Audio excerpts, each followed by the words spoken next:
السلام عليكم ورحمة الله تعالى وبركاته. في هذه الحلقة سنرى بإذن الله غزوة ذات الرقاع في سنة 4، غزوة بدر الآخرة في شعبان سنة 4، غزوة دومة الجندل في شهر ربيع الأول سنة 5. فابقوا معنا. لقد كان لكم في رسول الله أسوة حسنة لمن كان يرجو الله واليوم الآخر. بسم الله الرحمن الرحيم.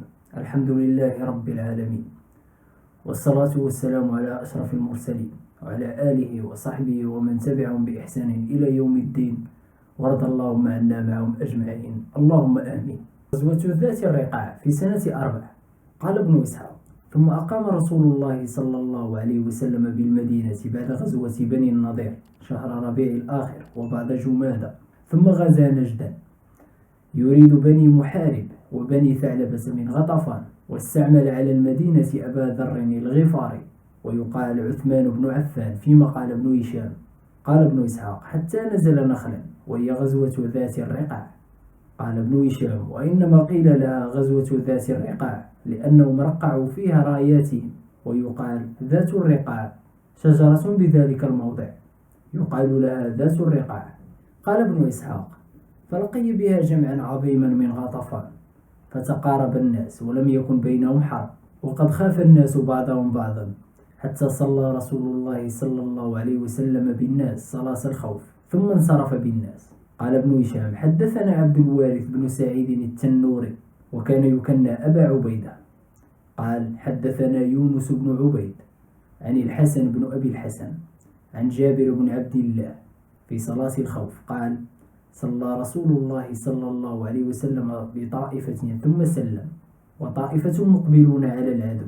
قال: فجاءوا فصلى بهم ركعتين أخريين ثم سلم.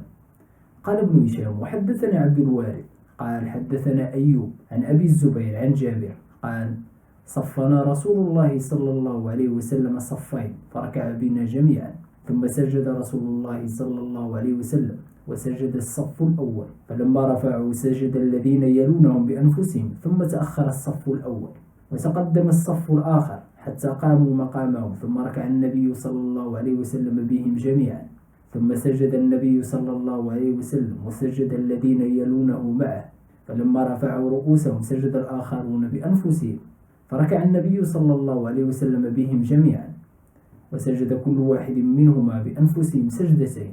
قال ابن هشام: حدثنا عبد الوارث بن سعيد التنوري قال: حدثنا أيوب عن نافع عن ابن عمر قال: يقوم الإمام وتقوم معه طائفة وطائفة مما يلي عدوه، فيركع بهم الإمام ويسجد بهم، ثم يتأخرون فيكونون مما يلي العدو، ويتقدم الآخرون فيركع بهم الإمام ركعة ويسجد بهم، ثم تصلي كل طائفة بأنفسهم ركعة كانت لهم، مع الإمام ركعة وصلوا بأنفسهم ركعة. قال ابن إسحاق: وحدثني عمرو بن عبيد عن الحسن عن جابر بن عبد الله أن رجلا من بني محارب يقال له غورث قال لقومه من غطفان ومحارب: ألا أقتل لكم محمدا؟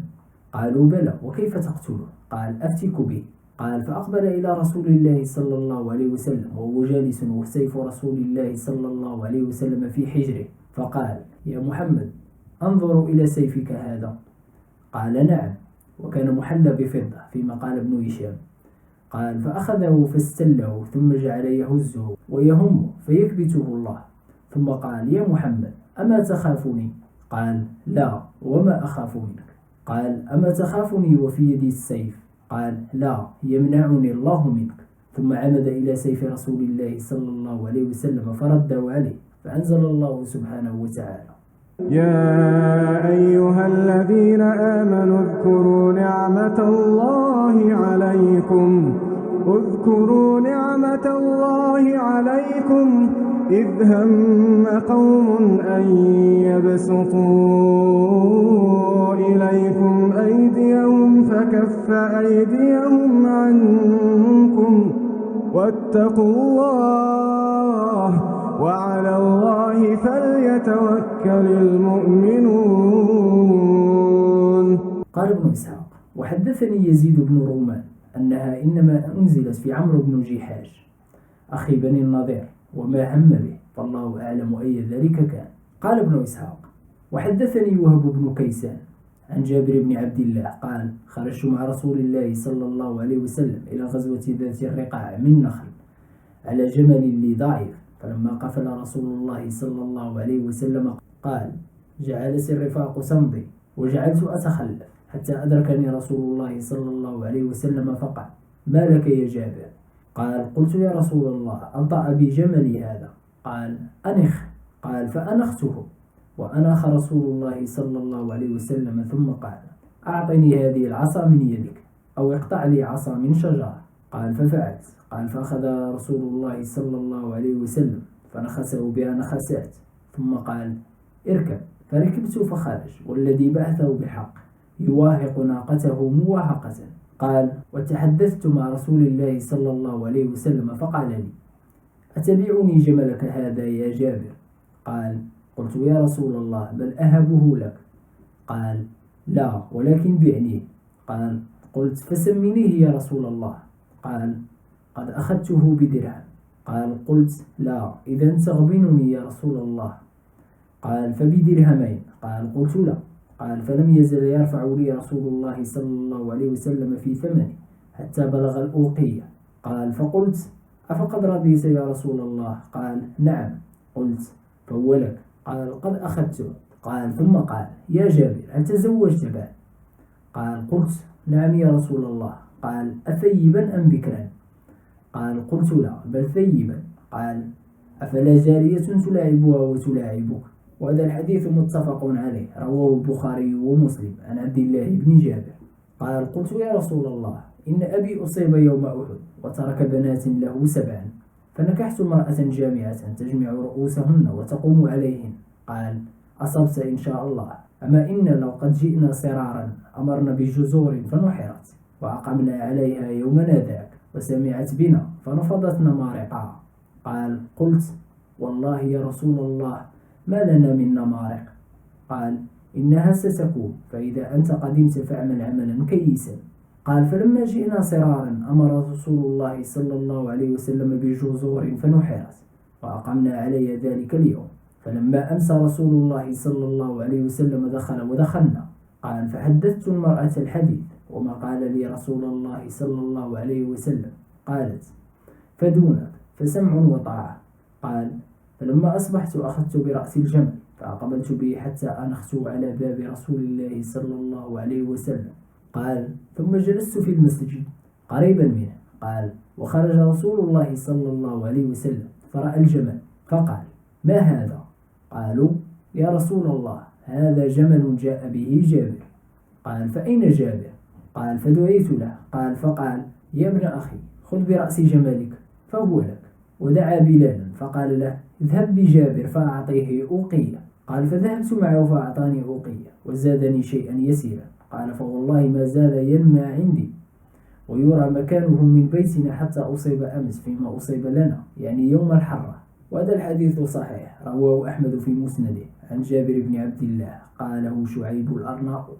قال ابن إسحاق: وحدثني عمي صدقة بن يسار عن عقيل بن جابر عن جابر بن عبد الله الأنصاري قال: خرجنا مع رسول الله صلى الله عليه وسلم في غزوة ذات الرقاع من نخل، فأصاب رجل امرأة رجل من المشركين، فلما انصرف رسول الله صلى الله عليه وسلم قافلا أتى زوجها وكان غائبا، فلما أخبر الخبر حلف لا ينتهي حتى يهريق في أصحاب محمد صلى الله عليه وسلم، فخرج يتبع أثر رسول الله صلى الله عليه وسلم، فنزل رسول الله صلى الله عليه وسلم منزلا فقال: من رجل يكلأنا ليلتنا هذه؟ قال: فانتدب رجل من المهاجرين ورجل آخر من الأنصار فقال: نحن يا رسول الله. قال: فكون بفم الشعب. قال: وكان رسول الله صلى الله عليه وسلم وأصحابه قد نزلوا إلى شعب من الوادي، وهما عمار بن ياسر وعباد بن بشر، فيما قال ابن هشام. قال ابن إسحاق: فلما خرج الرجلان إلى فم الشعب قال الأنصاري للمهاجري: أي الليل تحب أن أكفيك، أوله أم آخره؟ قال: بل اكفني أوله. قال: فاضطجع المهاجري فنام وقام الأنصاري يصلي. قال: وأتى الرجل، فلما رأى شخص الرجل عرف أنه ربيئة القوم. قال: فرمى بسهم فوضعه فيه. قال: فنزعه ووضعه فثبت قائما، قال ثم رماه بسهم آخر فوضعه فيه. قال فنزعه فوضعه وثبت قائما. ثم عاد له بالثالث فوضعه فيه. قال فنزعه فوضعه ثم ركع وسجد. ثم أهب صاحبه فقال اجلس فقد أثبت. قال فوثب فلما رآهما الرجل عرف أن قد نذر به فهرب. قال ولما رأى المهاجري ما بالأنصاري من الدماء قال سبحان الله أفلا أهببتني أول ما رماك؟ قال كنت في صورة أقرأها فلم أحب أن أقطعها حتى أنفذها، فلما تاب علي الرمي ركعت فأذنت، وأيم الله لولا أن أضيع ثغرا أمرني رسول الله صلى الله عليه وسلم بحفظه لقطع نفسي قبل أن أقطعها أو أنفذها. فقال ابن هشام ويقال أنفذها. قال ابن إسحاق ولما قدم رسول الله صلى الله عليه وسلم المدينة من غزوة الرقاع أقام بها بقية جماد الأولى وجماد الآخرة ورجب. غزوة بدر الآخرة في شعبان سنة 4. قال ابن إسحاق ثم خرج في شعبان إلى بدر لميعاد أبي سفيان حتى نزل. قال ابن هشام واستعمل على المدينة عبد الله بن عبد الله بن أبي بن سلول الأنصاري. قال ابن إسحاق فأقام عليه 8 ليال ينتظر أبا سفيان. وخرج أبو سفيان في أهل مكة حتى نزل مجنة من ناحية الظهران، وبعض الناس يقول قد بلغ عسفان، ثم بدا له في الرجوع فقال يا معشر قريش إنه لا يصلحكم إلا عام خصيب ترعون فيه الشجر وتشربون فيه اللبن، وإن عامكم هذا عام جدب وإني راجع فارجعوا. فرجع الناس فسماهم أهل مكة جيش السويق، ويقولون إنما خرجتم تشربون السويق. وأقام رسول الله صلى الله عليه وسلم على بدر ينتظر أبا سفيان لميعاده، فأتاه مخشي بن عمرو الضمري وهو الذي كان وادعه على بني ضمرة في غزوة ودان، فقال يا محمد أجئت للقاء قريش على هذا الماء؟ قال نعم يا أخا بني ضمرة، وإن شئت مع ذلك رددنا إليك ما كان بيننا وبينك ثم جالدناك حتى يحكم الله بيننا وبينك. قال لا والله يا محمد ما لنا بذلك منك من حاجة. وهذا الحديث ذكره ابن كثير في البداية والنهاية وفي سيرته، والطبري في تاريخه، وابن سيد الناس في عيون الأثر.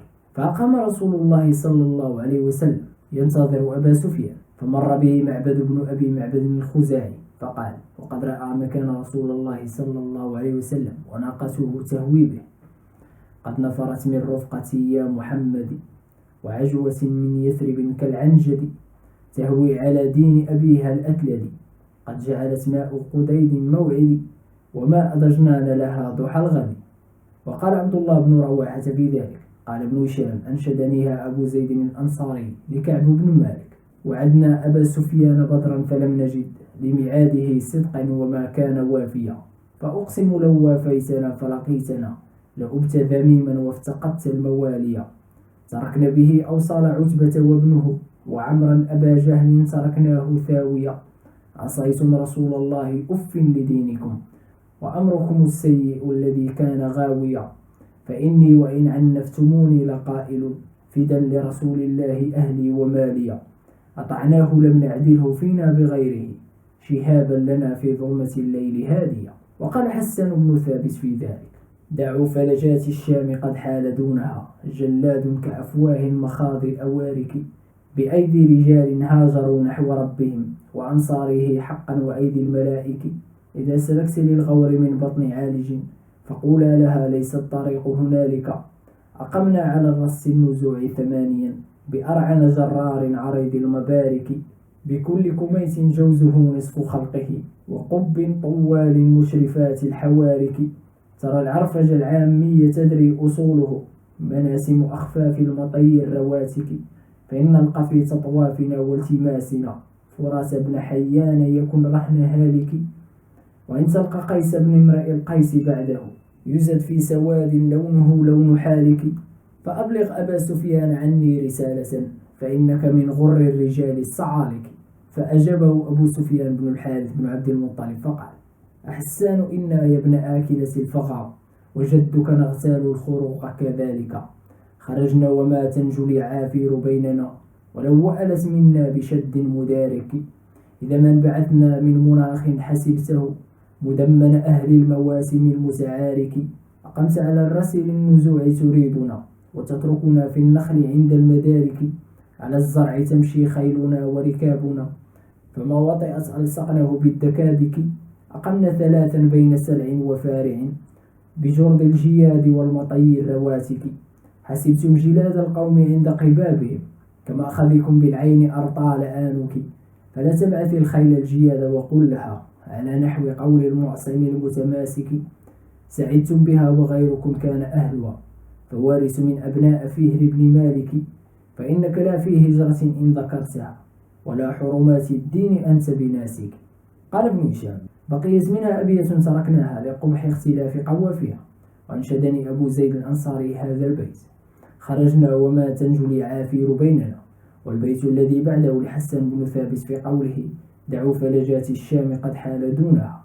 وأنشدني له فيها بيته: فأبلغ أبا سفيان. غزوة دومة الجندل في شهر ربيع الأول سنة 5. قال ابن إسحاق: ثم انصرف رسول الله صلى الله عليه وسلم إلى المدينة، فقام بها شهرا حتى مضى ذو الحجة، وولى تلك الحجة المشركون، وهي سنة 4 من مقدم رسول الله صلى الله عليه وسلم. ثم غزا رسول الله صلى الله عليه وسلم دومة الجندل. قال ابن هشام: في شهر ربيع الأول، واستعمل على المدينة سباع بن عرفطة الغفاري. قال ابن إسحاق: ثم رجع رسول الله صلى الله عليه وسلم قبل أن يصل إليها، ولم يلق كيدا، فأقام بالمدينة بقية سنته. غزوة الخندق في شهر شوال سنة 5. هذا ما سنراه في الحلقة القادمة بإذن الله. السلام عليكم ورحمة الله تعالى وبركاته. لقد كان لكم في رسول الله أسوة حسنة لمن كان يرجو الله واليوم الآخر